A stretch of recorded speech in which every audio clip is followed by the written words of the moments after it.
Advocate M Abdul বারী ভাইকে বক্তব্য দেওয়ার জন্য এবং সমাপনী করার জন্য বিনীত অনুরোধ করছি। সুপ্রিয় নগরবাসী, আজকের এই দুঃখ রোগের মধ্যে দণ্ডায়মান একুশে পরিষদের বিভিন্ন স্তরের সম্মানিত সদস্যবৃন্দ, আমাদের নওগাঁ সজাগ বিবেক বলে পরিচিত নওগাঁ সাংবাদিক ভাইরা, বিশেষত নওগাঁ জেলা প্রেসক্লাবের সম্মানিত সভাপতি মহোদয় সহ অন্যান্য সাংবাদিক ভাইরা, বিভিন্ন শ্রেণী পেশার মানুষ, আমরা আজকে পবিত্র শুক্রবার জুমার দিন আমরা এই মানববন্ধনটা দীর্ঘায়িত করবো না। আমরা সবাই তো দেখুন, সারা বিশ্বে আজকে মানবতার কথা বলে আজকে বিশ্বের পরাশক্তিগুলো আজকে তারা প্রচার করে বেড়ায়। কিন্তু আজকে যখন আপনার এই ওয়াটার, কিডনি, মেডিসিন কাঁদো বুকে তাদের মাথাতে যখন রক্ত ঝরছে,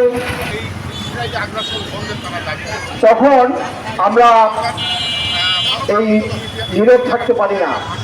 আমাদের চোখ অশ্বসজল হয়ে ওঠে, বুক ভারে। এই শিশুদের কান্না বন্ধ হয় না।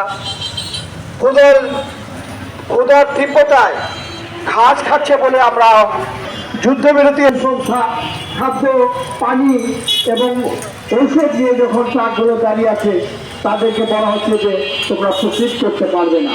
অর্থাৎ ফিলিস্তিনি শিশুদের একদিকে গুলি করে মারলো, মর্টার শেল দিয়ে মারলো, এরপর মাঝে খাদ্য না দিয়ে যাতে ফিলিস্তিনিটা, প্যালেস্টাইনটা যৌন মানব শূন্য হয়ে যায়। কি নির্মমতা!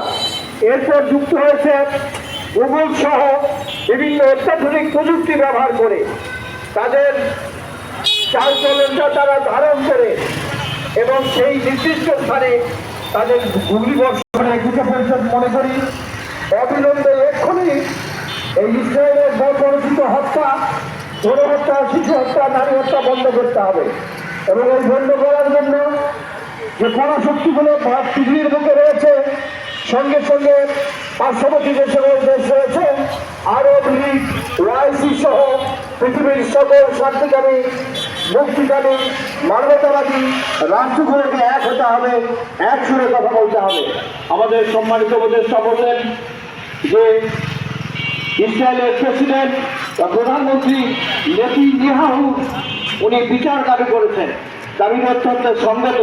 সারা পৃথিবীতে শিশু হত্যার জন্য যদি ইন্টারন্যাশনাল কোর্ট অফ জাস্টিসে বিচার হয়, তাহলে হাজার হাজার শিশুকে হত্যার জন্য, নির্মম হত্যার জন্য যেটা এভিডেন্স সারা পৃথিবীব্যাপী আমরা দিতে পারি, সেই তাৎসল্যমান চলন্ত একটি এভিডেন্স যে নেতানিয়াহুর নির্দেশে আমাদের প্যালেস্টাইনে শিশু হত্যা হচ্ছে, তার বিচার হওয়া আগামী সুন্দর পৃথিবীর জন্য আবশ্যক।